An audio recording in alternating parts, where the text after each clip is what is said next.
Welcome to A Trucker's Mind podcast. I'm Eddie McGee. It's your boy K Things. We're back, man. Episode 279. Yes, sir. Let's get right into it. Bebe Rexha, musician, recently had a alleged body shaming situation. Let's go ahead and talk about it. Bebe Rexha shares alleged text from boyfriend Keyan Safyari commenting on her weight. Bebe Rexha shared an alleged text from her boyfriend, whom she's been linked to since 2020 on social media, where he defends a comment about her weight. Hold on, the hell? All these pop-ups. Jesus Christ. Okay, let me go ahead and read the text message. All right. No. I don't care about none of this.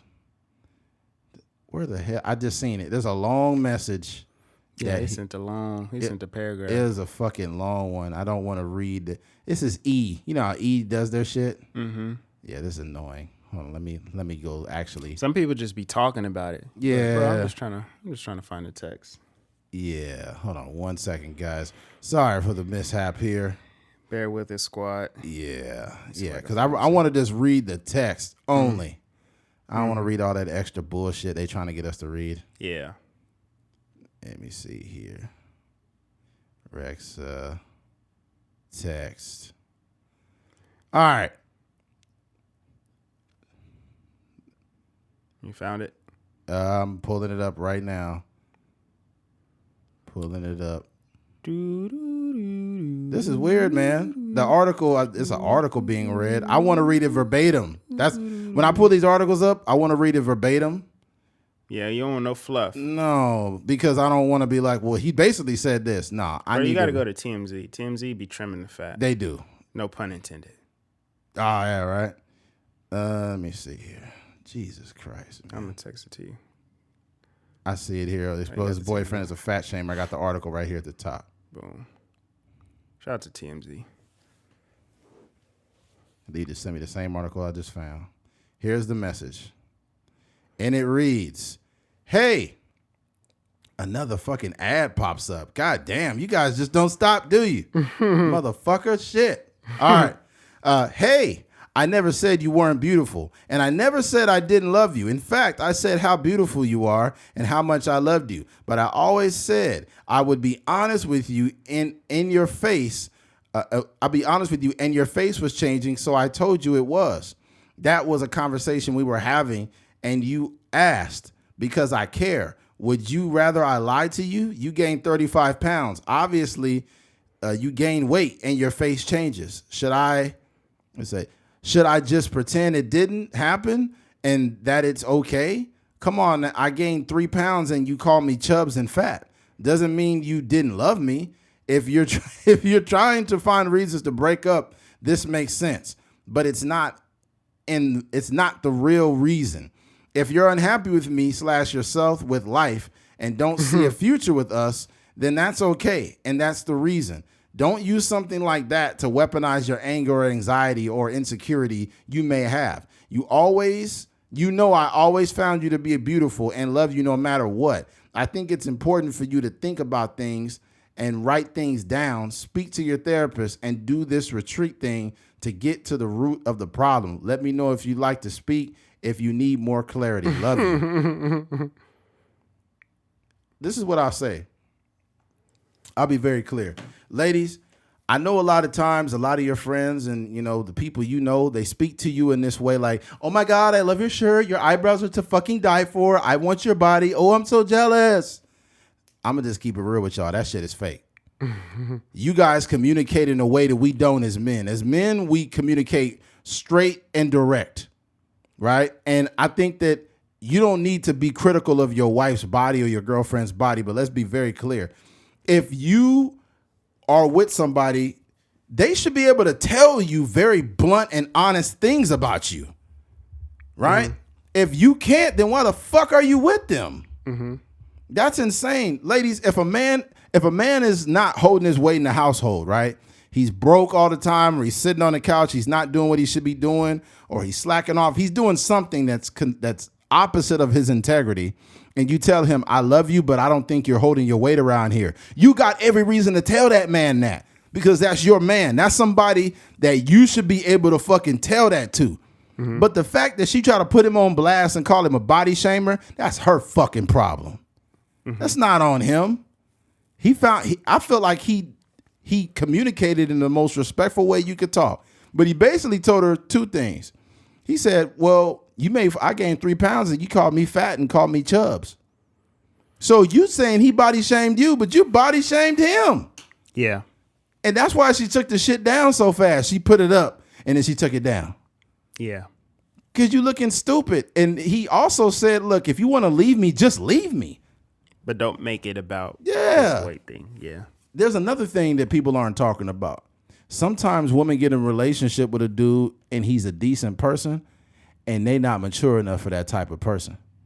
And I'm going to tell you straight up, what it strikes me as is anybody that would screenshot a private conversation that's not even a bad conversation is immature as a motherfucker. Bebe Rexha is an idiot. I'm going to tell you why she is, though. Yeah. First of all, I don't give a fuck if a woman cheated on me with 3 dudes. I'm not putting her business in the street because I need that private time for me to, like, literally figure myself out as a human being. I'm not going to out somebody because at one time I loved that person and they loved me. So even though they did me dirty, I owe them that much respect, even if I'm not fucking with them no more. Mm-hmm. But I don't trust nobody that posts private text message. Mm-hmm. None. And then a message that don't even look bad. Yeah. It's ignorant. I just think I think there's some cases where women might really care about a dude, but they don't feel the flame for him no more. They don't love him like they used to. They're not attracted to him. Or maybe something else better came along in their mind. Mm-hmm. But they need a reason. You know how many times I've heard women that say like, I mean, I like my boyfriend, but I can't break it. I don't know how to break up with him. I've literally heard women say that, bro. I swear to God. Yeah. And I'm thinking like, God damn, like that's fucked up. But this is one of them things. I don't think that she really felt body shamed. I think she was just trying to find a way to get out of there. That's kind of what he was alluding to. It's like, yo, don't make this about, me saying you gained some weight, Yeah. If you want to break up with me, break up with me. One thing I will say, the dude I think he's 39 years old. So he's a little bit older than Bebe Rexha. She's 33. You would think that he would have, not that he was displaying immaturity, but I think you would think that he would have a little bit better grasp on like how women operate. And That's true. I think for him, he was trying to like bring some logic into this situation. Yeah, there's no logic that supports any of this. I mean, at the end of the day, it's all nonsense. And I think that, it's one thing to have the conversation, but to put forth that much logic and effort into a text message, it kind of lets me know like kind of where he's at. And it's just like, you didn't even have to spend that much energy on that conversation, to type all of that out. Not to mention, this is where you fucked up. I'm not going to be writing you a long ass message when I can call you on the fucking phone. Yeah, like you could have that. I mean, call cool, even in person. Like y'all in a relationship. Dog. You spending that big old text. I know for me, like if I'm having some dense conversation, like I don't want to be texting back and forth. Like we're gonna have to. It's like, yo, we're gonna have to wait until we see each other in person, or like you say, you're gonna pick up the phone and call. Fuck that. It's just call me. Answer the phone. It's so much stuff that can get misinterpreted inside of a text message, and stuff like this happens. You screenshot it. So man, listen, bro. Fuck that. You need to answer the phone. Here's why. If I'm your man, right, or we're married or we're just dating, if I got in a car accident, you're going to be calling me to see if I'm okay. If you get in a problem, I'm be calling you to see if you're okay. If I'm hurt in the hospital, you're going to be the one that's calling my mom, my dad, my family to make sure my affairs are in order. You better pick up the goddamn phone. That's fucking stupid. There's too many people in this generation that argue through a text message. Fuck that. You better answer the goddamn phone. Mm-hmm. What are we doing together if we text messaging? Like text message argue. Yeah, I'm not ever going to be text message arguing. That's ridiculous. Mm-hmm. And that's where you're right about him. Mm-hmm. He's 39 years old. I'm 38. What did I just say? I'm not going to be arguing via text. Here's the thing. You're going to have to see me eventually because we're going to be at home Or I mean, that's my thing. It's like, you know, you can call obviously, but they're two working people, so I understand, like, you know, kind of coordinating the conversation. But in some capacity, you just gotta say real words. You can't be text messaging that. Man, look here, dog. You're right, and I know they're working people, but let's be clear. If we're going to be in any type of a relationship, even if you're a working person, it makes my work easier knowing that we have resolved the problem. So step off and answer the goddamn phone so we can talk about it. Because when it's times where you really gotta hash that out before you start doing other shit. Yeah, that works, but not really, because she's an artist and he's a cinematographer. So I'm saying if she's on tour and she's like in the middle of her show and then he just finished filming some music video or something like that, like sometimes the timing doesn't work out. Man. So that's just part of the way their relationship is set up. But I'm saying, like, it doesn't have to be immediate. That's not a pressing issue, but you do have to have the conversation. Yeah. Sometimes, but I would say that if it's really like an argumentative problem and something's going on, that could be resolved in a 6 to 7 minute conversation. Yeah.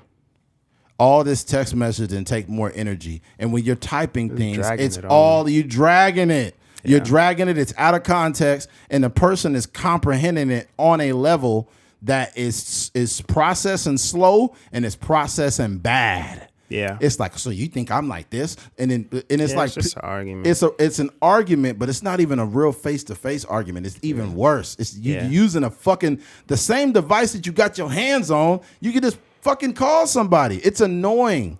Yeah, it's sad that we live in a world where men and women will literally drive in traffic and text all day instead of call. You know how many people I see on the freeway every day, and they going like 82 miles an hour and they text messaging. Nigga, that's lethal. Yeah. If you don't fucking pick up the phone and call your man, does it bug you that much? Like, I don't want to talk. I don't want to be safer and talk on the phone instead of texting. Almost kill my fucking self. Hold on. Let me text him instead. Yeah. That shit, bro, it's weird. Mm-hmm. It's weird, man. Yeah. I think that it's one thing that, you know, there's a couple headlines I was reading, like, you know, the guy, what's the name?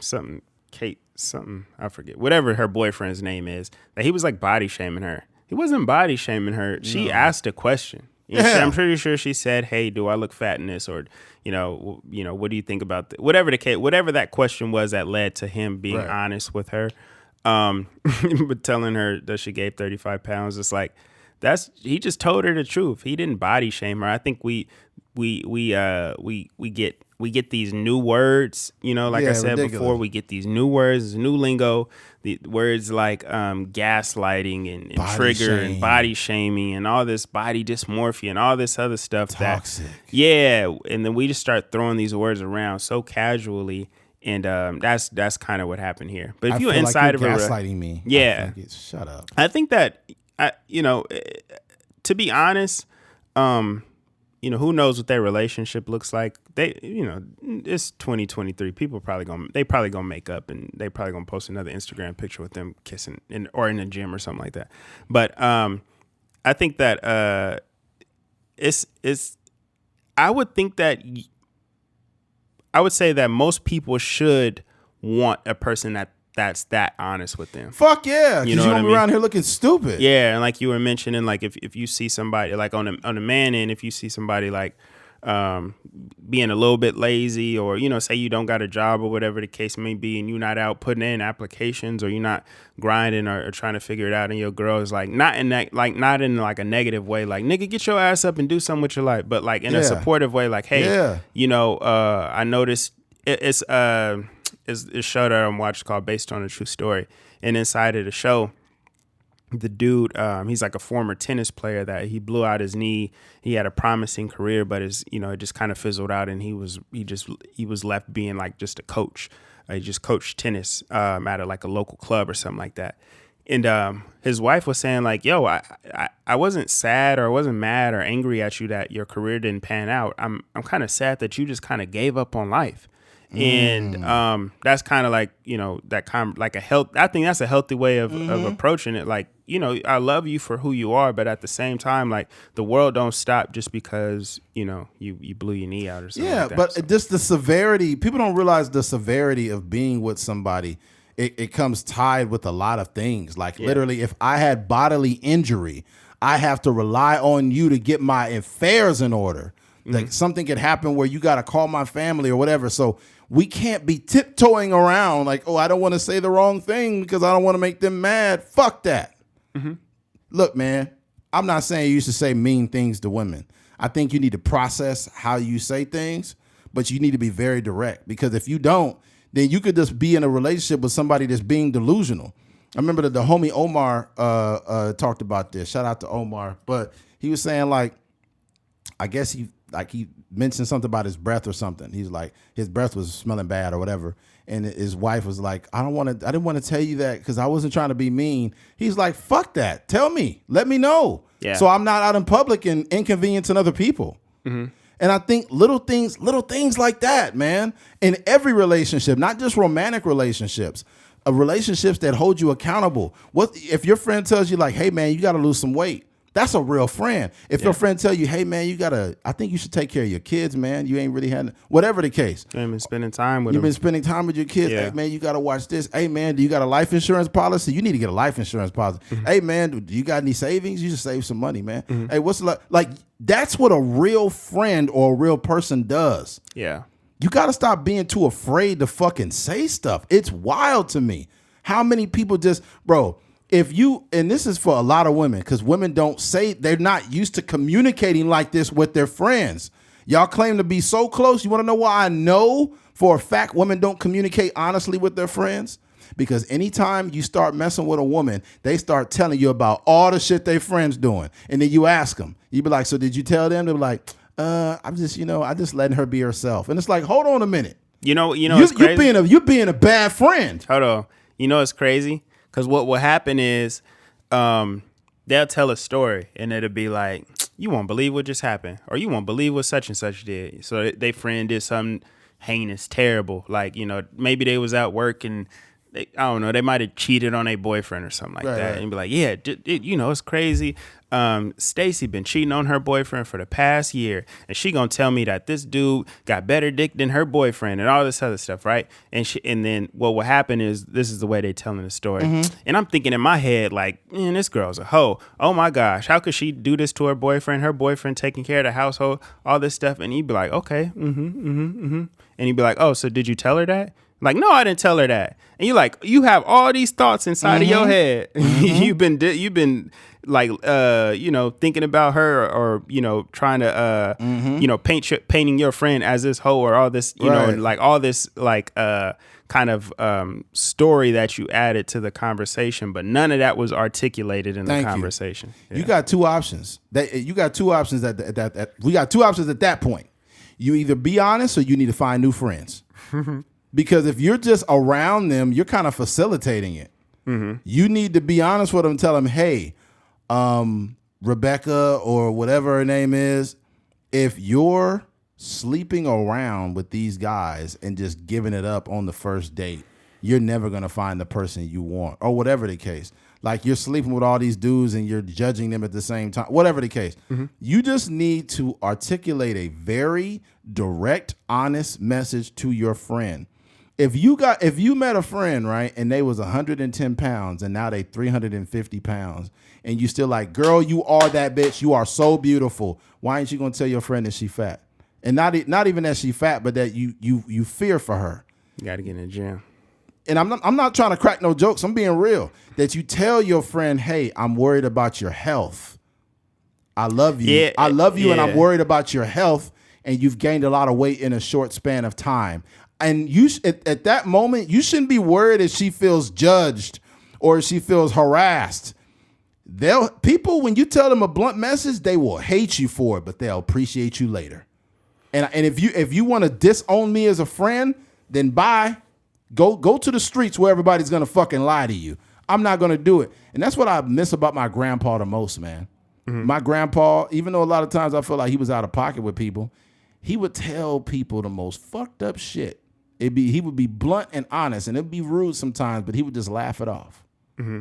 And the truth is, two things are true. Sometimes my grandpa was being an asshole, right? Mm-hmm. And sometimes he was being spot on. He was being honest, and the people who received the message felt offended because it was the truth. Yeah. Hey, man. I think, man, especially with him, talking to Bebe Rexha, you're a celebrity or a singer, a pop star, whatever the case may be. It would benefit you. It would behoove you to be in good shape. You know what I mean? And I would, like I said before, I think it's important to have that honesty in a relationship. So for dude, I would just, she's already a hard worker, mm-hmm. to be on that level of, to be at that level of success. I think that, it's just a conversation. You say it all the time. Like if your girl is coming to you and she feel like, and I'm sure there's been conversations around her gaining weight, like on the opposite end, right? Like, oh my gosh, I don't fit into these jeans anymore. Or, I used to love this shirt, but it doesn't quite fit. And whatever the case may be, that's your opportunity as a man to be like, to encourage her to start working out. Y'all can, y'all could set up something where y'all go to LA Fitness, wherever y'all from. Mm-hmm. And, just encourage her to get back into the gym. Yeah. Cause it, it's one thing to say like, hey, you gained a lot of weight, but it's another thing to be like, yo, this is what it is. You gained 35 pounds, but also I'm here. I gained a little bit of weight myself. Let's hit the gym. Yeah, let's hit the gym and burn these calories. So. Yeah, don't just point fingers at your girl and tell her what she need to do and you're not leading it. Because you got to think about it too. There's men who have entered a relationship. They had a big chest, big arms, flat stomach. You know what I'm saying? They was looking real good. And then 5 years later, they didn't gain 98 to 120 pounds. They got a beer stomach now. They don't work out no more. They don't fuck like they used to fuck. Mm-hmm. And, people get comfortable. And the woman's not really happy about it, but she's holding her tongue. And this is also a very true narrative also. So we're not just talking about women here. There are women that when they first met they dude, this nigga was that big arms and the big chest. He was sexually attractive. Mm-hmm. Now he's balding, losing his hair, and he don't want to accept it. So he just combing it over. Mm-hmm. You know what I'm saying? And stomach sticking out. Mm-hmm. And that's a reality too. Yeah. Okay. But it goes back to what we said. You got to learn how to communicate that. You know what I'm saying? If you're afraid of them getting mad, or you're afraid of like saying like, no, that's not right because I'm supposed to love them no matter what and this and that. Okay, there's some validity to that statement, but here's the other side. Are you going to allow the person you love to self-destruct? Because they could be doing that. They could be on the road to self-destruction. Mm-hmm. And you don't want to say nothing. Or it could even be alcoholism. You can meet a dude. He says, yeah, I've been sober. I value my sobriety. And then you see him have 2 beers. And then you're like, well, it's not a big deal. He had 2 beers. Then the next week he has 9 beers. And you're like, well, he just be trying to splurge. And now you notice in every week he's having 12 packs, 24 packs, and he's doing it. And you too afraid to tell him that he's an alcoholic. Mm-hmm. You got to stop holding your tongue. But what I say about Bebe Rexha, to me, I think she's very sexually attractive, but I like thick women. I like all women, but thick ones, they definitely are. They're a crowd pleaser. They're a fan favorite. So my thing is, it's not to say that she looks bad, but it's also to say you could be on the road to self-destruction and it could still look acceptable, if you know what I mean. Mm-hmm. Like from the outside looking in, it could look acceptable, but you know that your girlfriend or your wife has body issues.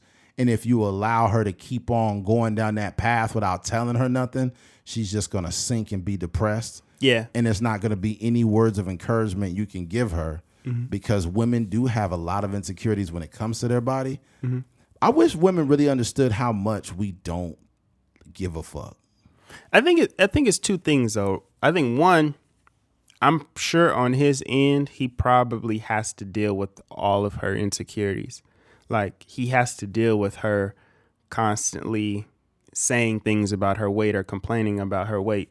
And he never even said that he's not attracted to her or anything like that. He never said that there was anything wrong with the way she looked. He just, to me, it just sounded like he was being honest. Right. And I think too, like, you know, he met her a certain way. And, you know, obviously, like when you get in a relationship, you have to, you're supposed to, you know, love people, you know, through and through. But 35 pounds is that's some weight. You know what I'm saying? That's like 6, 7, that's like 8 different weight classes. She done went from a welterweight to a cruiserweight. She done went from fighting freaking Floyd Mayweather to Andy Ruiz. Oh man. Oh dang. Yeah, man. Yeah, but you know what? Look, at the end of the day, I'll say this. I think that you kind of at the same time you kind of want to let them figure it out. Because, you know, what's weird, too, is like a man could be like, oh, my God, you're so sexy. I want you. And they be kissing on you. And women will be feeling bad, like grabbing their rolls. Like, I just feel insecure. Da, da, da, da, da. Like men don't look at women that way. I think the only reason why he probably made that comment is because he knows probably how she feels about herself. And he didn't want it to get to that point. You know what I mean? But women, y'all could have a baby, you got rolls, whatever, and the dude be trying to kiss on you and you feeling all insecure, and he just want to eat some pussy and you won't let him do it. Yeah.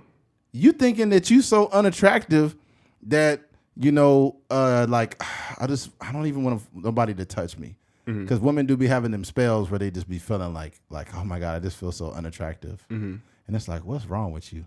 Yeah. And I don't know what it is. It's men, we don't process that. We don't process it like that. But I think it's different though. Like, I don't know what those conversations are like behind closed doors in a relationship. But I mean, at least for me, I don't know if I've ever experienced like your woman gaining 35 pounds from the time that you met her. I think that men look at it different too, because some men ain't gonna say nothing because that ass getting fat. Sometimes it do get fat. Ass be 35 pounds of ass? Yeah.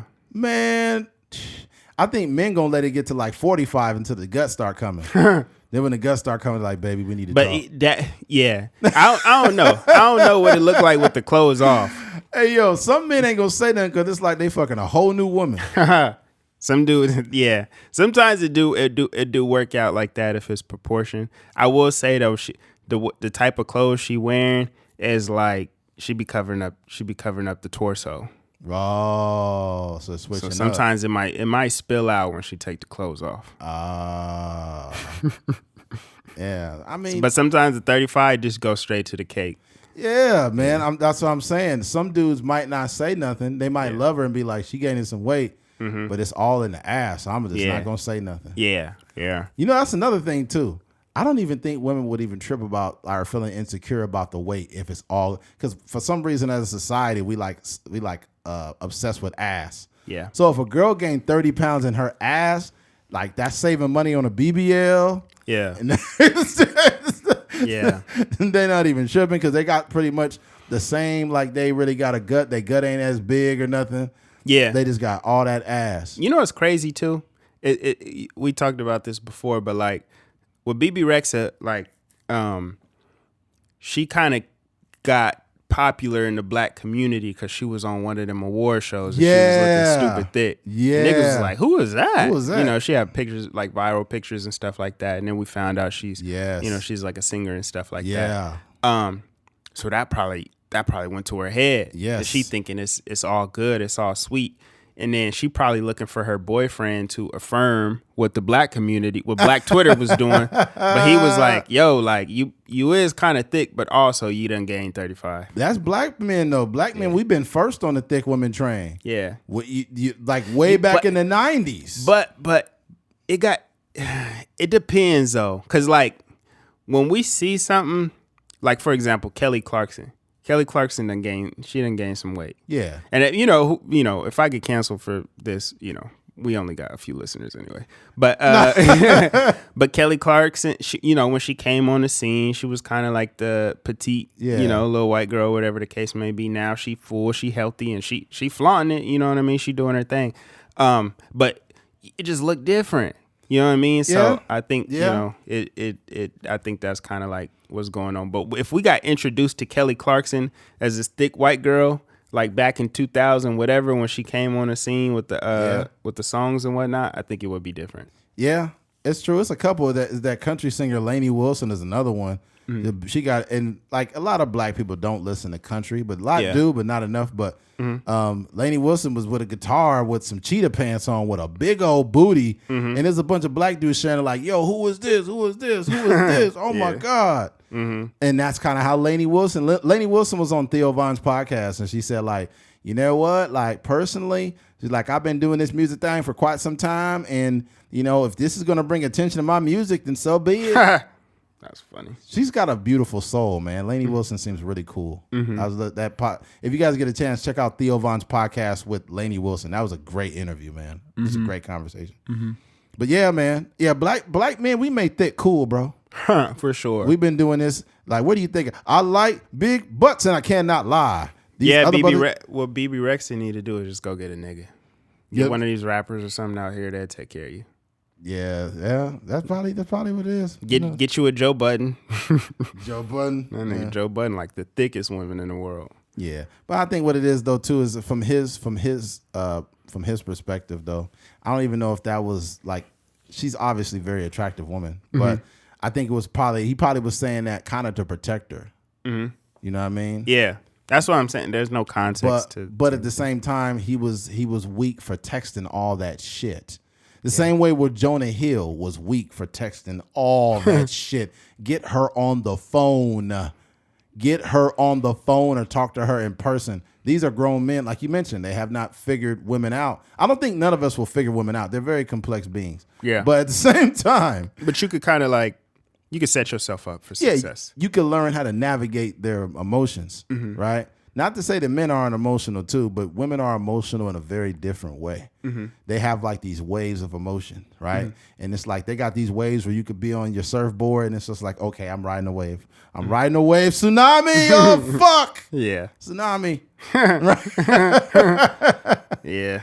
Yeah. I think I talked about like there was like this, not a psychologist, but I forgot what he was, but he talked about how he compared men and women's brains, where a man's brain is like a waffle and a woman's brain is like spaghetti. And the waffle comparison to a man's brain, like I guess the neural or the neural comparison or whatever was, like the waffle is like in little squares within the waffle. So you could like, men compartmentalize things, where women are like spaghetti where everything's connected, right?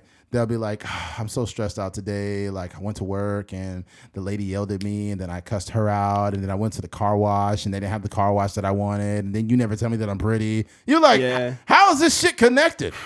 It makes sense to her though. Yeah, right. And it makes sense to other women. No, here it goes. They'd be like, oh, I'm so tired. And you never take out the trash. You're like, what the fuck is going on? Yeah. Yeah. That's why it's like there's no point in like trying to make it logical. You know, you just gotta sometimes you just gotta go on about your day. Imagine customer service getting it too. She'd be like, I asked for Polynesian sauce. No. I asked you for packets of Polynesian sauce and yes, and 2 packs of nuggets. Yeah, and my husband doesn't even tell me I'm pretty anymore. So thank you for just ruining my order. You'd be like, lady, that ain't got nothing to do with your fucking marriage. Take this Polynesian sauce and get the fuck out of here. I think for I think all of us out there, there's some things that we may be insecure about that we can't control. 100%. You know, some things are just genetic. I have things about me that I don't necessarily like. Everyone does. You know, and that's just the way it is. But as far as the stuff that I can control, I try to manage those things by myself. So, you know, a lot of people do have insecurities like body issues. And the best thing you could do for yourself is just go get in shape, man. Yeah. And it's hard. It's hard, you know, getting to the gym consistently. It's hard, you know, getting on that stair climber, getting on that treadmill, you know, just hitting the road and running, whatever the case may be. But you'll be so much when you walk by the mirror and you start to see veins and you start to see muscles and just being more vascular and your stomach slimming down and stuff like that, you just feel so much better. And you know, that's the best thing you can do for your insecurities is just get in really good shape. And you got sometimes like we always got these excuses, right? Like, you know, some people are like, man, I don't got the funds to eat healthy, and I don't got this, I don't got that. But you know, when you making money hand over fist like you know, some of these celebrities, you don't got no excuse, man. Mm-hmm. So yeah, but I think that if they split, that's women love to get in shape after they break up with a nigga. Yeah, she gonna start running. They love to all of a sudden they're like, he body shamed me, and then they lose all this weight and they look fucking beautiful. Yeah. They just level up. It's certain times women just be leveling up. And you like, oh, this was intentional. Listen, you know, and I'll leave this in the air. This is random, but I seen somebody who like literally looks like really good out of nowhere is that artist. What the fuck is her name? The white girl. God damn it. Man, she was in a movie recently. Was Billie Eilish. Oh, she slimmed up or what? Yeah, she's been working out real hard, but she looks really good. And she's only like 21 or something like that. Yeah, 22. She's pretty young. Mm-hmm. Yeah, but she did a really good job in that movie. What? The Swarm. Swarm. She did. Yeah, she's a really good actor. Yeah, she is. I don't know where that came from, but she needs to do more. I feel like she could make a complete. She's got the actor look to her, too. Yeah, she could do like, I don't know. It's some people. It's like almost unfair. Like, dang, you super talented, dog. You can do whatever you want to.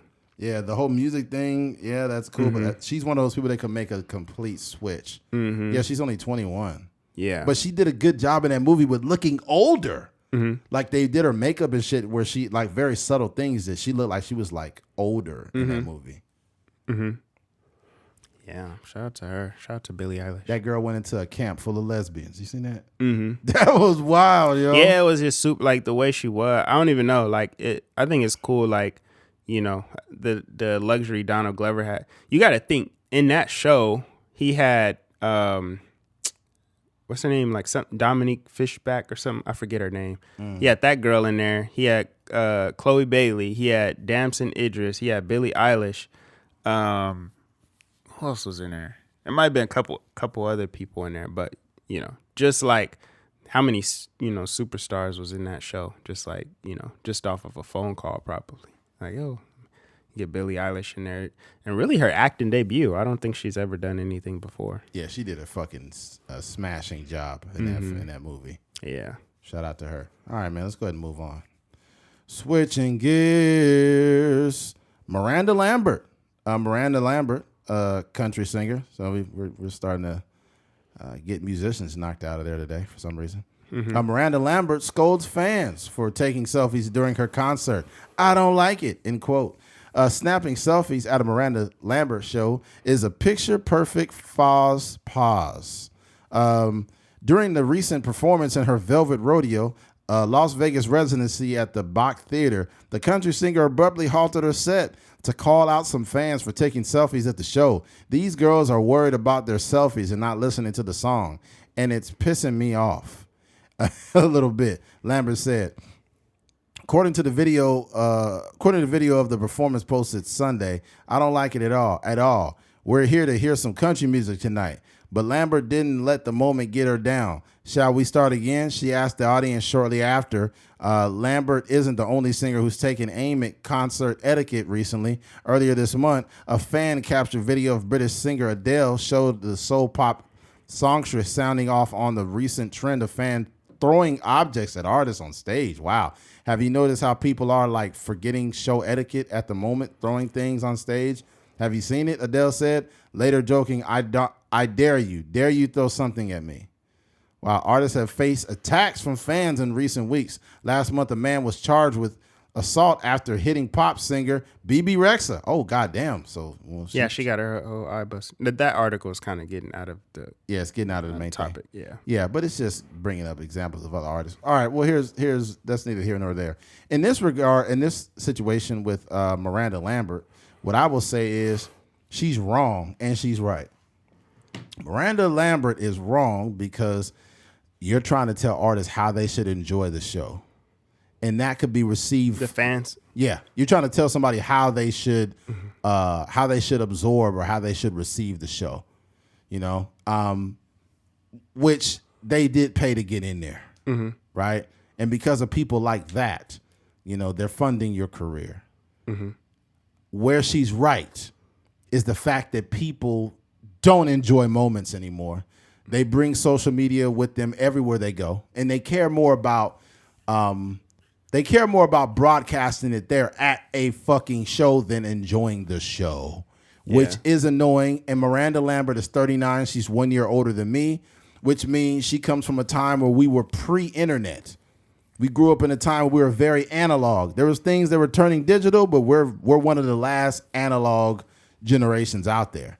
Like, we didn't grow up with smartphones. We had, when we did get phones, we had flip phones and they had fucking Snake on them. You remember that game Snake? Yeah, Nokia. Remember the Nokias? We had the little Nokia game with the snake that went. It wasn't even in color, bro. Okay, so we grew up in a different time where we were pre-internet, and we had Kodak cameras when we were kids, and our parents would take pictures of Kodak with Kodak cameras. We didn't have smartphones where we, sending it and sharing it here and posting it there and doing all that. So it can get annoying, and it can also take away, because they had their backs to Miranda Lambert, right? And there were fans behind them. So there's fans behind them. They were kind of impeding the vision of these people.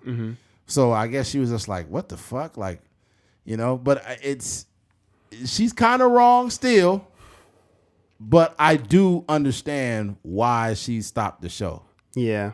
I think that it's just, to me, it's annoying that we live in this world. Like, we don't even have like memories anymore. No. Like we can't even really reminisce, because like everything is just like you said, like social media, like people live their life through social media. Like I've seen, it's even it's one thing to be at a concert and to record it like straight to your camera, straight to your phone. But I see people literally like on Snapchat in concert. They have these broken up videos that they're watching of a performance. Like, it could be like Drake singing a song. He could be singing Hotline Bling, and you just got like 15 second increments like back and forth, and it's just broken up like that. I'm like, yo, this is people's lives now. This is how they experience concert. Like, everybody has their phone out. And I don't know, it's disheartening for me. It's annoying for me, because I try to maintain as much reality as I can. I try to just, live in the moment. When I do go to a concert, like me personally, I don't even look back at pictures like that. Like, I'm not a person that's just scrolling through my phone, looking at old videos or pictures or whatever. Like, I experience it, and if I just so happen to be looking through a picture or something, I'd be like, oh, that was a dope time. Like, when we went to see the Laker game with your pops. Yeah, that was really good. Every now and then I'll just come across a picture randomly. I'll be like, man, that was a good time. But like, I don't like go and search for it, because I have that imprinted in my head, and that's something that I'll God forbid that I'll ever forget. But when I'm able to reminisce or speak about that moment, it's much more impactful for me versus like trying to capture every single aspect of like these moments on camera. Yeah, there was probably somebody, in the 80s or something prior to cell phones that had a comparable moment that I had with my father. And they didn't have the camera in there at the time, and they didn't have that. So when they go back into their memory bank and they share that story with their brothers and sisters and family, they're like, man, you remember how happy Pop was watching the Boston Celtics play the Lakers that night? And it feels like that memory is attached to this very, like almost this nostalgic moment in your life where it's the memory is a lot deeper because you didn't infiltrate that memory with like this phone. Yeah. Because you've recorded so many memories from this phone, it's just become like so convoluted that it's just destroying the idea of creating a memory. Like, what I did appreciate about the Childish Gambino concert we went to was it was obviously pre-pandemic. It was still 2018. December, wasn't it? 2018? Was it November or December? It was December. It was December 2018. And we did a podcast. I remember we ordered the tickets right after the episode. Yeah, we just bought the mugs. Yeah, and I was like, yo, that concert was so fucking dope, bro. Mm-hmm. And that shit was, oh my God, that was fucking 5 years ago. Yeah, that was such a good concert, man. Mm-hmm. Such a good concert. Yeah, and I think like at the beginning of it, I took some videos I had some pictures I had, and just to kind of remember the occasion. But then once he said like, all right, everybody, put your phones down. Mm-hmm. Right, I put my shit away. Yeah, I didn't try to sneak a picture for the rest of the time. The only time I pulled it back out was at the end when he's like, oh, this is my new shit. And then he put his song on. Yeah. And I recorded it. And I was like, oh, this is dope. This is fire. Yeah. Gambino is a great fucking performer. Yeah. Great performer. And he had done that before on a bigger scale. He had he did a whole like almost like his own festival kind of thing at Joshua Tree, where he invited a bunch of fans out, and basically they had to put their phones away. Like nobody could record. And he basically performed a lot of that, the newer album.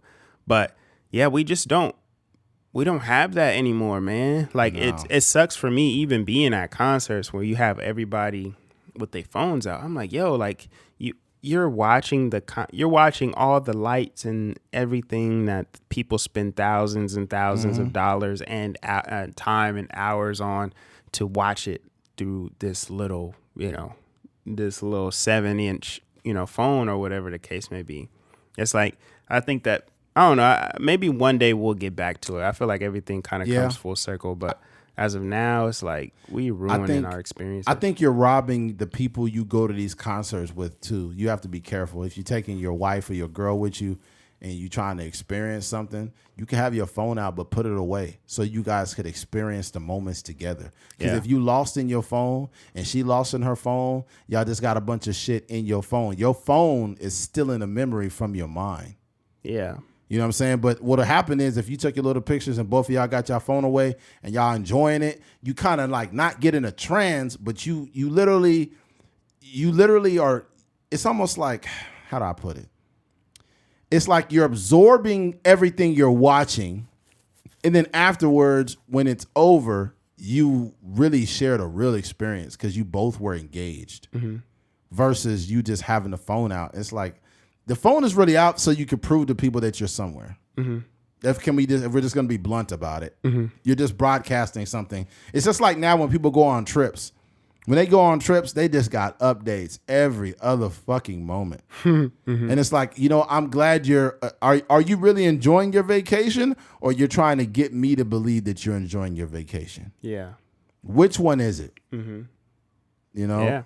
Yeah. I don't know. I just think, like you said, I think we can all just, I would just want people to experience both sides of it, right? Experience the Drake concert where you got your phone out and you just recording everything and everything is uploaded to social media, and then go the next day and just experience it. And I can almost guarantee you, money back guarantee, that if you just there and you singing every song word for word and you just enjoying it with the crowd and everybody that's there, like you have such a much more enjoyable experience if you just experiencing the show for what it was. You know what? I'm gonna make a suggestion here that might be a little off, but why not?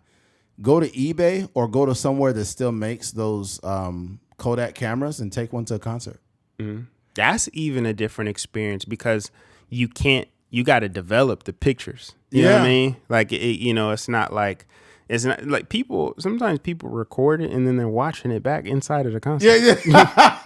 Because when you do a snap, even especially the social media ones, verifying it. When you do a snap, it's replaying it over and over and over. And then you got to upload it and make sure you save it to your phone. It's just a bunch of nonsense. But yeah, I think that would even be dope. Yeah, you got to do that, or you can get the Kodaks that spit that image it right out. Oh, just wave it off and you get it there. Yeah. But the reason why I say that too is because it has a nostalgic feel to it, and it's not a distraction. That Kodak camera has one purpose.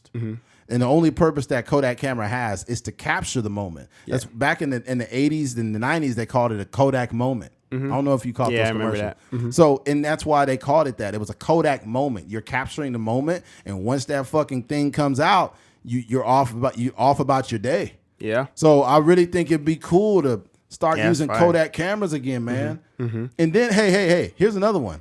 They can have a Kodak camera that does two things. And this is kind of genius, but it's not genius. We already have the information. You take a picture that stores that image digitally, and it could spit out and a physical one. A physical one right there. That'd be dope. Yeah. So what'll happen is if you like, oh, I don't like this, it doesn't look good enough. I didn't capture a good enough picture from, the negative that came out. And you could just get the digital one and download it from your phone later. Yeah. That's real. Yeah. Yeah. So yeah, man. That'd be, especially if you're on vacation in another country, you're not going to use your phone. Your phone is in another. You're gonna have crazy roaming fees if you do. That's true. So just turn your fucking phone off. They got Wi-Fi and stuff. They got Wi-Fi, but when you're out and about and enjoying your vacation, take a Kodak camera with you and just take pictures like that. Take pictures like that, and then you guys can all have those photos, man. Yeah, like physicals though, like a scrapbook. Because my aunt, shout out to my aunt Net. I know she ain't listening to this. This is a little too vulgar. But she has a book full of photos all the way from the fucking 70s, man. That's dope. A bunch of pictures everywhere. Pictures of me when I was a kid. And it's crazy. Just some beautiful memories. Yeah. But yeah, man. We're not going to keep beating you over the head with it, but we just kind of urge you guys to try to be present in the moment. Yeah. Because it's a better life. It's a better life, man. It's a better life. If not, then we just gonna fall victim to social media. Yeah. You want to live. You just want to live your life in the real world and not live your life through a 7-inch phone, iPhone or Android or whatever. Yeah, these phones getting big, man. Yeah. Somebody out here with a 10-inch phone, bro. They got big screen phones. Man, them notes was getting out of hand. Them notes Samsung was notes, getting crazy. Them motherfuckers is too big. I think they was them was the first huge phones. Yeah. That iPhone pretty big now though. The one, what is it called? I don't know. The Max? iPhone Max. Yeah. Yeah. This one I got is just the Pro. I think. It's the Pro is solid for me. This is decent. The screen is big enough. The Max is too much because it's bulky in your pocket too.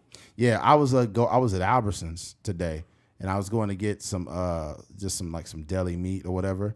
And there was a girl that was preparing. She had the phone in her back pocket. She was kind of skinny, but she had a fat booty though. But anyways, slim thick. Yeah, she was. But anyways, she had a white phone in her back pocket that was almost sticking halfway out of it. And I'm like, what the fuck? Yeah, that's the good. Girls be loving that back pocket. iPhone in the back pocket. Yeah, that phone was sticking almost halfway out the damn pants. Yeah, that's a big ass phone. All right, crazy. All right, switching gears. Jason Aldean came out with a new song recently called "Try It in a Small Town." Don't try it in a small town. We ain't got no blacks, and we'll kick you out if we think you're black. We should start a country music podcast. That'd be dope, right? Jason Aldean. All right, some people are perceiving this song as racist, and some people are saying that it's not. Whatever the case, but let's get into it, man. Jason Aldean blasts cancel culture in first concert appearance since Try That in the Small Town Music Backlash video. Jason Aldean made his first public appearance since CMT pulled a music video for Try That in a Small Town after backlash ensued, saying the song promoted violence.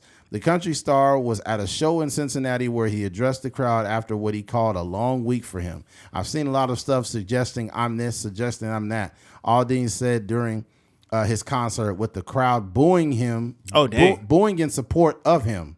How do you boo? Oh, I got you. Yeah. Yeah. Here's one thing I feel everybody's entitled to their opinion. You can think something all you want. It doesn't mean it's true. What I am is a proud American. I love our country. I want to see it restored to what it once was before all this bullshit started happening to us. I love my country. I love my family, and I will do anything to protect that. Okay, here's what I'll say. They talked about CMT pulled it down, because it was basically like inciting violence or subliminally pushing violence or whatever the case. Now, what I'll say is this, because I'm a very objective person, and I'll make points for Jason Aldean. Hip hop has a lot of those messages in it. So to be fair, as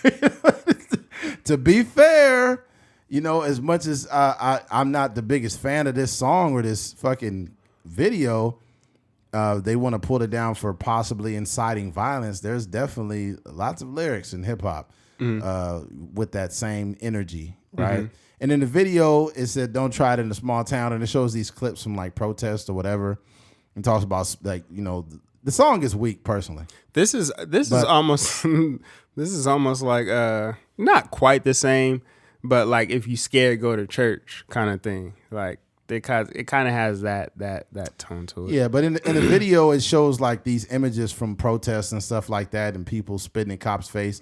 But to his defense, it was a video of a white girl spitting in the cop's face, and then it was a video of like a white dude throwing a brick to the back of the police. Yeah, it was a lot of white people in there. And it was like a black dude trying to rob a bank. So, trying to rob a store. So it was different images of, I guess, people being like degenerates or criminals or whatever the case.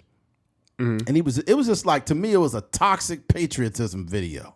Yeah, it was like it's what the very right-leaning people consider to be patriotism, but it's just an echo chamber. It's no different than seeing a very, very annoying liberal, very, very liberal video, right? Where it's like, those, we talked about those commercials that just look like inclusion. Yeah. Right? Yeah. Like it's a black woman and it's an Asian woman and then it's a trans woman and then it's a white woman and it's a big woman. Then it's a fucking woman with no legs in a wheelchair. Yeah. It's like, God damn. Okay, motherfucker, we get it. We got the point. Yeah, we get the point. It's just the right wing version of that. And I'm really getting tired of liberals and conservatives. We need to get them out of office. I feel like liberals and conservatives are bad for America at this point. We need a party for people who are tired of seeing them in there. Yeah. If you want us to choose between Joe Biden and Donald Trump, man, that ain't it. That's just not good for the country. Yeah. It's just not. Yeah. I'm kind of leaning on Kennedy right now. I know he sounds crazy, but he doesn't, like, he literally sounds like, you ever heard him talk? Nah. I'm not sure what he has some type of like a speech impediment. I don't know if it's a speech impediment. I don't know exactly what's wrong with him, but he seems like he's picking up some steam, but it's probably not going to be enough. Anyways, and me, I'm now independent. I am not a Democrat no longer. The Democrats just completely drove me the fuck out of there. Yeah. Yeah, they insane. And then the conservatives are just like, don't try it in a small town. I'm like, fuck y'all too. I'm good. That's the white man version of I wish a nigga would. Yeah, exactly. Like, good old boys will take you to town. Don't try it in a small town. Don't make me drive my lifted truck to a protest. I'll fuck you up. That nigga gonna sell out a concert in Oildale. Yeah, it's gonna be Jason Aldean featuring Ice Cube. yeah, don't try it in a small town, cuz. Oh, that'll be crazy. That would just shake the world up. All of a sudden, Jason Aldean got like Snoop Dogg on like a remix. It's like, yeah, don't try it in the LBC. Yeah, don't try it in the LBC. Don't try it in the LBC. Oh man, but I think they're getting on to Jason Aldean because of where he did the video too. He did the video in front of a courthouse. That's a very well-known lynching site where they lynched 20 black people. Yeah, right. Mm-hmm. And yeah, that definitely don't look good, my brother. Okay, but what I'm not going to do is I look at all the facts before I go into this. Although that was at a legit lynching site, there have been multiple people who have also filmed outside of that courthouse. Mm-hmm. Okay, so it's also a courthouse. Yes, it's above all. Right, mm-hmm. and even though we live in a country where evil, disgusting things have happened, but now they've repurposed those things, and they've been using them as something else. There are a lot of sites that in America that have been known for the the slave trade or whatever the case, but now it's like a office or whatever. Mm-hmm. So I'm not trying to bail him out. Yeah. Maybe he was trying to be hateful. Who knows? Maybe he's trying to subliminally send a message. Yeah. I don't know. All I know is that shit was lame. I'm not a fan of it. It's just a very typical, very right wing idea of patriotism. And you want to know how I know that to be true, Keith? Why? I'm about to say a couple things. How do I say this? Country music, I would say that's more conservative. Lifted trucks, that's more conservative. Yeah. American flags, that's more conservatives. Cowboy boots, that's more conservative. Yeah. Big hats, that's more conservative. Yeah. Right? These are all things that align with conservative ideology. Yeah. Right? And I'm not here to bash it, but I'm here to say that that's just what it is. It's just another dude that's like, he's one of them dudes I would expect to live next door to Hank Hill. You know what I'm saying? He lived next door to Boomhauer type dude. But yeah, Jason Aldean. Propane and propane accessories. Yeah, but my thing is before I jump out and call something racist, I look at all this shit before I do it, or I don't even waste time doing it. I just analyze it for what it is. Yeah. And I'm like, instead of just calling this racist, I'm gonna just call it lame. Yeah, I think it's easy to just kind of jump out there and say everything is racist, but like you were saying before, it's like that the music video. If you just went off the music video, I don't think that, at least for me, when I looked at it, I don't think there was anything racist about it. I did see like it was just like a uber conservative, oh my God, like depiction of America. You know what I mean? With the people, the protests and all this other stuff. You could probably pick certain things out that was like, I don't know about that, but just overall, it didn't seem like it was like this thing that was geared towards making black people look like animals or anything like that. I didn't see that. I didn't see that either. As far as the court building goes. Like you said, that is a place that has historical significance in terms of, the lynchings that were there. But also like in terms of, Tennessee being like the country music capital of the world. So who knows, like, what the intention was behind him recording there. But just based off of, how it aligned with the video. I think if he was trying to depict something that was like, I'm just making I hate black people music video, it could have been more like he failed at that, because he could have done like a version of that where all black images. Yeah, where he had like, like some of the like the 10, 15, 20 black people that got killed by police officers in the past few years or That'd whatever be the case crazy. may be. Yeah, so I think that he's just like, there's a section of America, conservative section of America that are just fed up with like the liberals, and I think it was above it being an attack on black people. I think it was an attack on like these liberals. I think conservatives think they're soft. I think conservative think that they're ruining the America that they love. They're changing these things. Like, liberals tend to be more progressive, and conservatives are more traditional. They don't necessarily like all the new changes and stuff that's coming to America. They don't like how people are disrespecting America. Get that Bud Light out of my house. Get that Tecates out of my... Get that Tecate out of here. We're building a wall to keep them out. Don't bring that in my house. Don't bring that in my house. Oh, man. I'll let Jose cut my yard, but that's about it. He can't come in my house. Jose will not step his boots in my house. Oh, I appreciate Jose, but don't you try it in a small town, Jose. You can come back over here. Like, I'm real good friends with Leroy down at the shop, but he knows better than to come to my residence. And I'm gonna tell you something. Here's the thing. If Jason Aldean made that song about lynching, right? Not even about lynching, just was real direct with like a hateful message. Yeah. There is a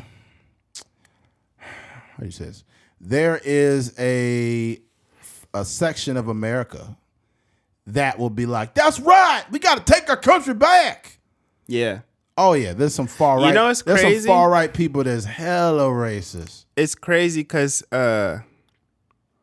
they took the video off of CMT, right? I think if you can make an F Donald Trump song, like this low key fair game. That's facts. And this might be. That's facts. I would say in terms of creativity or just like they was looping that fuck Donald Trump song too. Yeah, they were. Every other fuck Donald Trump. It was catchy too.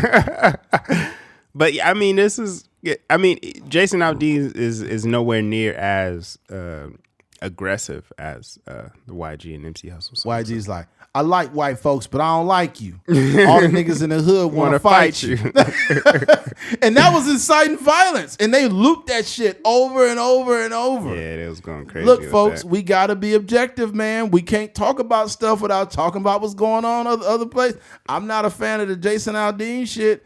But like they took it down because I guess it was inciting violence. Mm-hmm. But you see the other one with YG and Nipsey Hussle. That was a good comparison. Was they playing that on the radio? I think I don't know. They might have bleeped it out. Mm. It might have been like, instead of fuck Donald Trump, it's like FF Donald Trump. Yeah. FF Donald Trump. F. Yeah. Yeah. Fuck. Because you know how they bleep it out, and sometimes instead of saying the word, like but Donald Trump. It'd be like, forget Donald Trump. Yeah, it's so ridiculous. I hate when they edit movies and they use just the most fucked up words. Yeah. I was watching a movie back in the day. I think it was on TNT. Mm-hmm. And he's like, get out of here, mother lover. Mother lover, get out of here, mother lover. Yeah, that might be fun. Get your butt out of here. Get your butt out of here. The funniest one on Friday, I used to always see it on regular TV. What the funk you want? Smokey, what the funk you want? Boy, what the funk you want? Chili Fritos. That's funny. Yeah, that was hilarious, man. And it'd be Big like Worm be like, shut the heck up. Yeah, it'd be a whole different voice. That's funny, man. They was trying to get Chris Tucker to play Smokey so bad, but Chris Tucker was getting too much money after that. Because you got to realize Chris Tucker was in Fifth Element. Was it the Fifth Element? Mm-hmm. Yeah.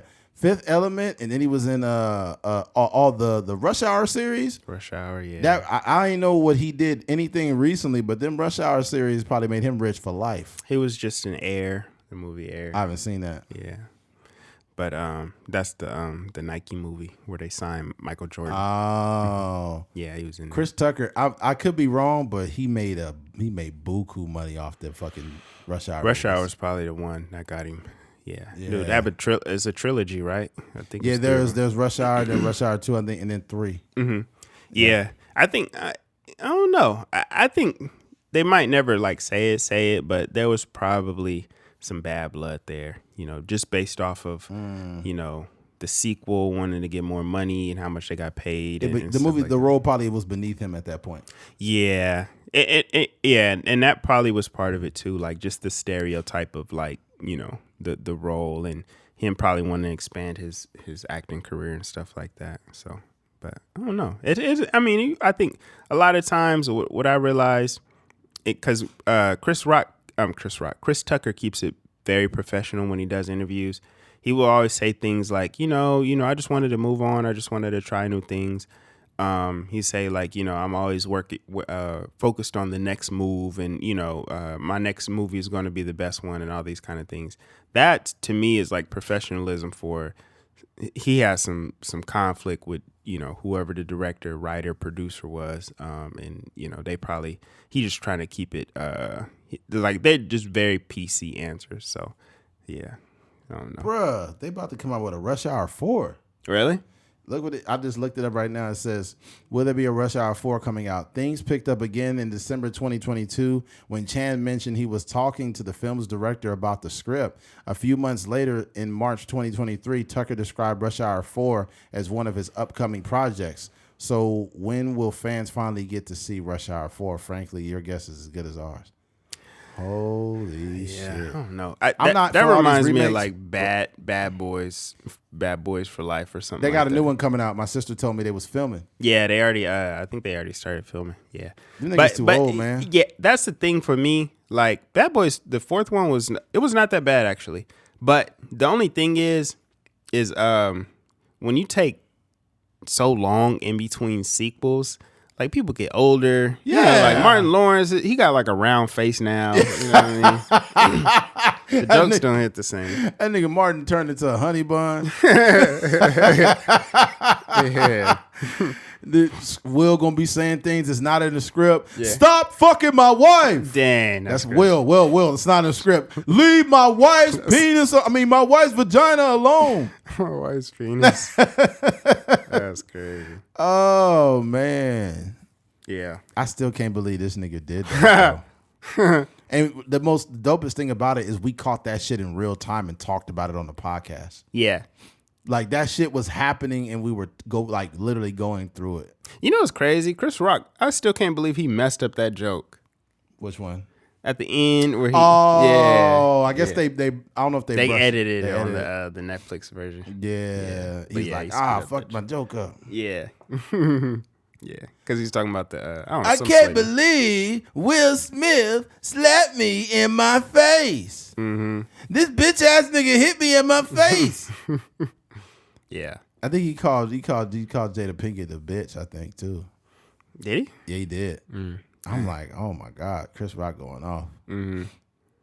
That's wild, man. I don't know. I just don't feel like this has been properly rectified. It may never, you know. One movie I do want to see remade, and I know this. I talk about how I kind of hate remakes, but I kind of want to see where I Am Legend, where that would go. Oh, yeah. Hopefully hopefully Michael B. Jordan probably cutting off all niggas because he didn't, because they were already developing that movie, the I Am Legend. Then Will Smith go and slap Chris Rock, man. and then Jonathan Majors go, he catch the case or whatever. So Michael B. Jordan might be off niggas for a minute. I know, right? Yeah. Can you imagine they do I Am Legend and Will Smith, they let him do the movie again, and the alien the fucking zombie is trying to get him like, and he's like, keep my wife's name out your motherfucking mouth. And the monster's like, what, nigga? What? Nobody trying to fuck your wife. I just want some brains. Will Smith just slapped me. Nigga just slapping all the zombies. My wife's name. My wife's name. My wife's. That'll be crazy. Richard Williams. He told me to slap all zombies that disrespect my wife. Can you imagine if Will Smith was a Street Fighter, nigga? He'd be like, Hadouken, my wife's name. Hadouken, my wife's name. Soryuken, my wife's name.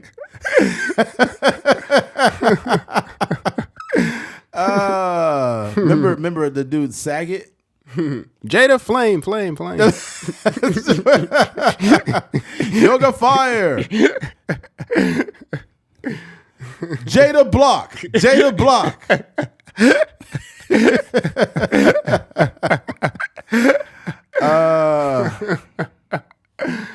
That's crazy. Remember on Street Fighter when they die, they'd be like, ooh. Sonic Boom. My wife's Sonic Boom. Hadouken, my wife. That's what Chris Rock did. Remember the credits? Remember how the credits would go up? Yeah.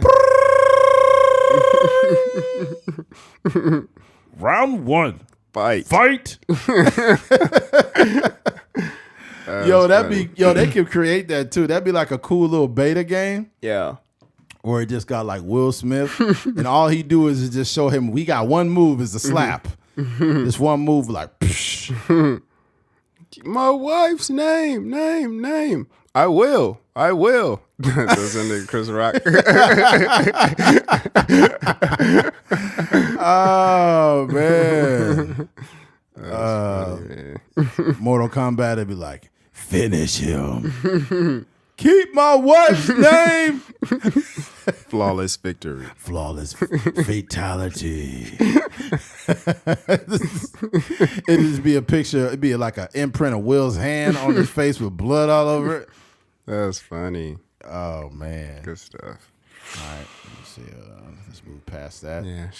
Jason Aldean, man. Jason Aldean is not losing out here. Nah, his by streams any means. went They crazy. got like 16 million on that video. His streams went crazy. Yeah. Because it was a bunch of people that was like super like right wing that was like, that's right, we got to take our country back and all these stuff. First of all, they live in the suburbs where ain't none of this shit happening in their neighborhood, but they like, we got to do something about these people trying to rob and steal from everybody. It's like, bro, you don't live by none of the people doing this shit. Mm-hmm. Just stay out on your ranch. How you gonna live on a ranch and you out here mad at motherfuckers in the city? You don't even shop at Walmart. Yeah, you get your own eggs. Yeah, you get cows butchered at the beginning of the year, and then you got meat all year long. Mm-hmm. Like you don't even live the life they live, man. Just stay out in the farm, bro. Yeah. Don't worry about what's going on in the city, man. Yeah. Yeah. All right. All right. Switching gears. The rapper, Superstar Pride, charged with murder. And for those that don't know who that is, Superstar Pride is the dude that had the very, very viral song on TikTok. And mama, don't worry, you raised the gangster. I'm a survivor. That dude. Mm-hmm. And for those that don't know what I'm talking about, I'll probably just pull up I'm pretty sure his stream is still up. Oh, the TikTok song? Yeah. Oh, yeah. Yeah. He got 3 million right now. It's 3 million. Mm-hmm. Let me pull it up. Hold on. I don't want to play it too long. Get a copyright. Hold on.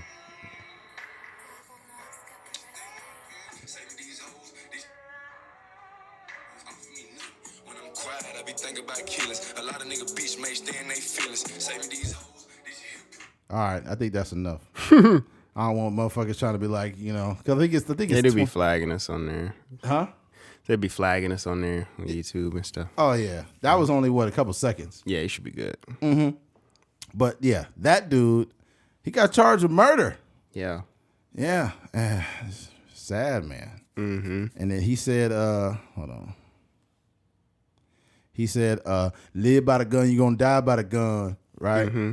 I think people need to realize that their thoughts and words can become things, and those things can manifest themselves in very, very, very bad ways. Yeah. And we have to be careful what you say. Let me go ahead and read the article here. Superstar Pride, rapper charged with murder. Popular rapper Superstar Pride has been arrested and charged with first-degree murder after police say he's the trigger man in shooting death. A Panola County Sheriff's Office in Mississippi says deputies were called to a residence Wednesday afternoon where they found a 40-year-old man dead from a gunshot wound. Cops say the ensuing investigation led them to believe Superstar Pride was the suspect.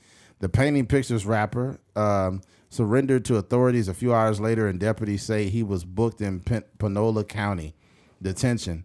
Prosecutors charged him with first-degree murder. Superstar Pride blew up the music industry. His first song went viral on TikTok, and since made a music video on the tracks reached the top 25 on the Billboard charts. Damn. So he did all that just to throw it away. Yeah. That's a promising career there, man. Mm-hmm. You could have did something with that. Mm-hmm. And you out here shooting Take your people? family out the hood. So we got to leave that thug shit alone, man. Mm-hmm. Now you're finna be in there with all dudes. Yeah. That's sad, man. Yeah. You just threw away your life like that. Yeah, I think like you said, it's this only it's unfortunate to say, but this only happens in hip hop. Like we got the same entire story. Like it's annoying. This gangster rap genre where people have to, and it used to be a thing back in the day where it was just music, right? So we didn't really we didn't have the same relationship with people dying like as we do now. Like a lot of it was like the NWAs of the world where, Ice Cube wasn't necessarily, doing all the crimes. He was more so like telling the story about what was happening in Compton and South Central, right? But now the shooters are the storytellers, right? And crazy. That's like, so they're documenting stuff that they're really going to. They're literally dissing other hoods and they songs. Like that's just kind of what the world looks like now. It's even like local rappers here that do the same thing. Like they dissing other hoods and they songs. They talking about drive-bys that they done did and all kind of other stuff, dissing dead people, and that's just kind of like the world that we live in. And like it's there's an artist from here. His name is Run It Up J-Bo. He's in prison now, and I don't know what he got locked up for, but he was just kind of like similar to that guy. He had a promising career. He was on the Thizzler page. I don't know if y'all familiar with that, but Thizzler is like a huge thing in the Bay where they promote a lot of artists and stuff like that from California on their page. And this is over, This is like you get this promising career, you doing interviews, you blowing up, you getting features and getting paid from streams and stuff like that, and it's just like that. So I don't know. I think that the more, like you were saying before the podcast, the more and more you hear these stories, and more you almost like, not that like, because I think that we can compartmentalize it. You know what I mean? Like I can listen to Get Rich or Die Trying, and that doesn't mean I'm trying to like go shoot somebody. I'm not trying to like shoot Ja Rule or something like that. Like we can compartmentalize it, but what you also realize is that like by listening to it, you're almost supporting it. Yeah. You know what I mean? So it almost makes you want to like change, overall the music that you're listening to, because you realize that, you streaming it, you supporting it, you tweeting about it or whatever the case may be, like you just giving it more life, and then that kind of promotes it, and it works on the algorithm in such a way that it puts it in front of more people. You know what I mean? Because like, but what I like is now we're starting to have like conversations surrounding like the artists that do have different messages. You know what I mean? Like I've literally seen people on just posting on Facebook like, yo, like this Killer Mike album is hard. You know what I mean? Like just people that have a different message. And I think that if we start to like put these people in the forefront, like it almost forces some of these like quote unquote gangster rappers to rap about something different. Yeah, they ain't got nothing else to rap about. They're just gonna end up staying in the streets. Yeah, I think hip hop started out so different. It didn't start out with none of that like it was none of that in the hip hop was like basically breakdancing and graffiti and shit. Like from the very, very like since hip hop's inception, I guess you could say, like, or its infancy. Mm-hmm. That's what it was, right? Mm-hmm. It was like, Days, my brother, and we're gonna do another and get on the mic and get crazy. Like that was how it started. And then as it progressed, it was, I said, a hip hop, a hibbit, and then it progressed them from that, and then it went from that to like Rakim and MC Lyte. And then it progressed to, off the West Coast, dudes coming out of nowhere, NWA. Fuck the police coming straight from the underground. A young nigga got it bad because I'm brown, right? Yeah. And then they start telling their stories from the streets. Yeah. And that was kind of the introductory to gangster rap. But even when West Coast started like the gangster rap, it was still like not like the way it is now, like the way I described it, like some of these artists from Bakersfield where they like literally dissing other people's hood and throwing little sneak disses in there, little names that are demeaning towards other hoods and stuff like that. Even like early Snoop Dogg and a lot of these other guys, there was no disrespect in the music. It was just like, this is where they from and this is what they do, but it wasn't like you never really heard of Snoop Dogg disrespecting Bloods or disrespecting other gangs in Long Beach that they got funk with. Like it's just like it's just so crazy now to see where like it is gone. And that's what they was considering gangster music. You know what I mean? Like when you looked at like the Death Row at the Source Awards, like that's like the gangsterest of the gangsterest. But now it's like it's way further than that. Like they taking all that street stuff into the music, and it's crazy, man. It's crazy, man. You be thinking about like where hip hop was. Like I was a little kid when and you remember that type of hip hop. Like I remember Will Smith coming out with Summertime. That was it was a big song. Yeah. Summertime. Mm-hmm. That was a big record, dude. And unwind. I think he won the first Grammy for a rapper. Really? Yeah. It's crazy how Will Smith went from that, bro. You would expect a man to do something immature like that when he's a young man, but like as a 50-something-year-old man slapping at somebody, you got some mental issues, Mr. Smith. Hold on, let me see here. Let me look this up. Will Smith, summertime. Hold on, Will Smith. Was that a dog or a human out there? You know that? Is that a wolf? Yeah, it was a werewolf. It's a homeless wolf.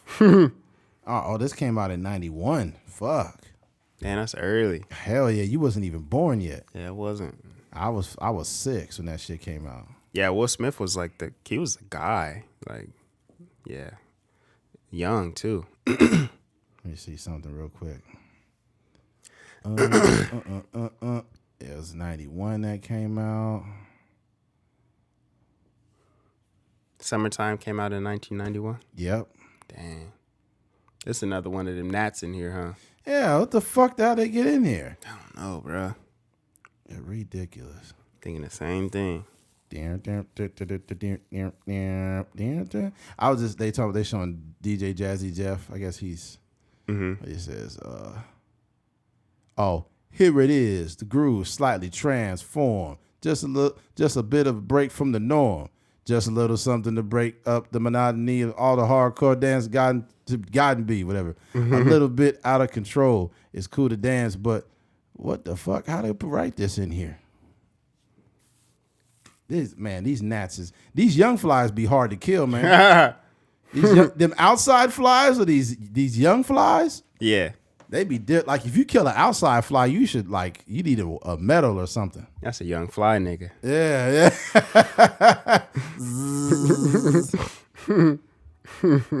Yeah, man. It's sad, man. We got to start pushing better messages in the music. And you know what? I don't even want to say that. We have to stop rewarding people. And that's starting from like these record labels. They want these artists that's like, we have to change. We as consumers have to change what we are looking at. You know what they're doing? They're treating these like gangster rappers now, or like drill. I don't know what you would call them now, but drill rappers, whatever. Yeah. They treat them like NFL running backs. Oh yeah. Like they know they're gonna have a 3 year, like 3 years, 3 years. Yeah, max. Like where you actually contribute to the team, and after that they done with you, and then they just gonna find the next drill, next gangster. Even though the baby is trying to stay relevant, he's slowly fading away. He's just slowly fading away now. Because after you heard enough the baby songs, they all sound the same. It's like Suge Volume 32, same fucking shit. I've never I think the baby he's got talent, but he's not somebody. I don't go on my phone looking for his albums or his music. Yeah, he was huge only a couple years ago, before all the the AIDS and stuff like that. I think young artists need to be aware of the music they're putting out if they want to be rappers for life. Yeah. I don't think enough young artists take in consideration what type of messages they're putting out. They just like, yo, this is the vibe right now. But you going to be working at a fucking grocery store in the next 5 years. If you don't have what's that rapper that's with the tennis player? Corday. I feel he's going to be around a long time. Yeah. He's like, to me, he's almost like J. Cole's little brother. Yeah, I can see that. That's how I look at him. Yeah. Right? Like the type of artist he is like J. Cole's little protege. Yeah. So he's going to be around a while. Guys like him. But there's other guys like the baby that got this little run and he's gone. And I liken it to what I heard because I've been listening to music for a long time. It was artists like, remember Gorilla Zoe? Yeah. All the hoes jogging, beat steady knocking, middle of the stage, got the whole club. Like that dude, he had some hits. He was a decent artist, but then you already know he was gonna fade away, and he did. And and that's like the baby. I would make a comparison to a guy like Gorilla Zoe over 10 years ago. That was like 13 years ago, and nobody's looking for Gorilla Zoe now. He's just, I don't know what he's doing. It's just this is how it is. When you look at a guy like Jay-Z or Drake. you could front on Drake all you want, but Drake has stood the test of time. Yeah, it's had a super long run. Yeah, super long, ridiculous. Mm-hmm. And there's a few other artists. The one, you know, who I got a lot of respect for, who has stood the test of time and still makes music, is fucking 2 Chainz. 2 Chainz, yeah. 2 Chainz is like 45 years old. He's like 45 or 47, one of them. Mm-hmm. And he's doing this. Killer Mike's another one. Killer Mike. I think Killer Mike is unique because he's like never been no big artist. Yeah, but he's kind of growing like weirdly. Yeah, it's weird. Like he's getting more popular. Like his Run the Jewels, like the group he's in is just kind of being featured in different areas, TV shows, movies. And games, movies, and stuff like that. Yeah, and he's just kind of like. I don't know. It's something about like, I think the people that really care and the people that really stick to it, and the people that like strive to be better.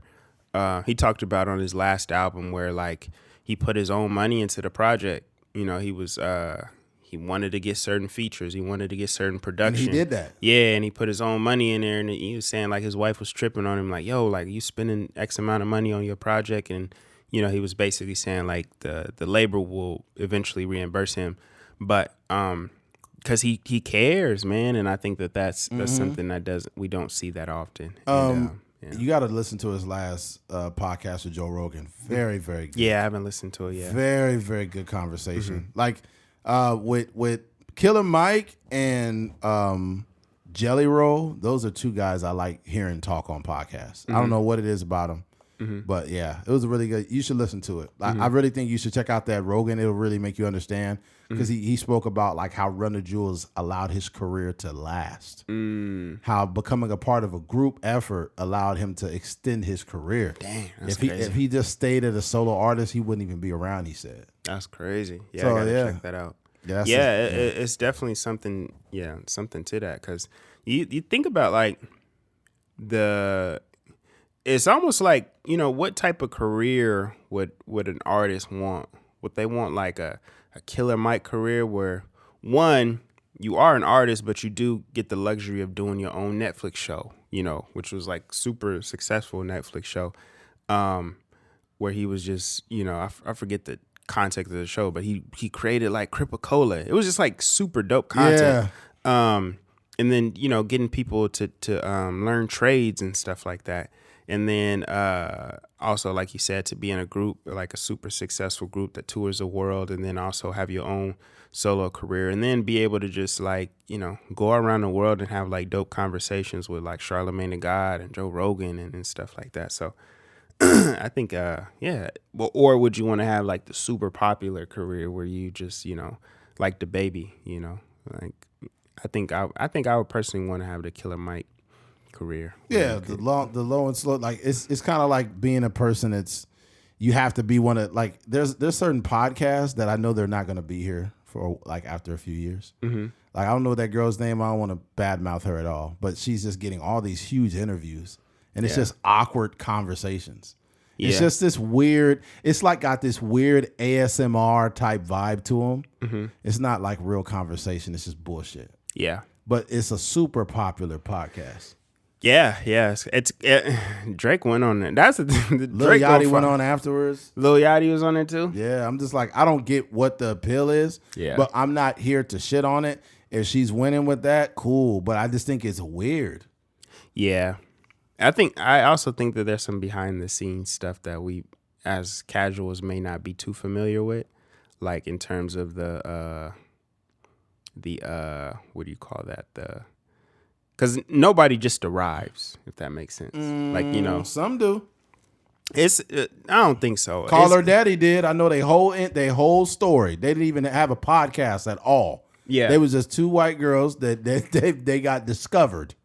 Literally, that's what I'm saying. Like there was somebody that discovered them. I'm saying it rarely happens to where it's just like press the button and it goes. Like a lot. It's more nuanced than that. So yeah, I'd be curious to see what was going on. Like to even get like Funny Marco on your podcast, it requires like you know something going on. Yeah, let me see. I'm trying to figure out the name of that one. Let me see here. It should pop up here. Drake pod.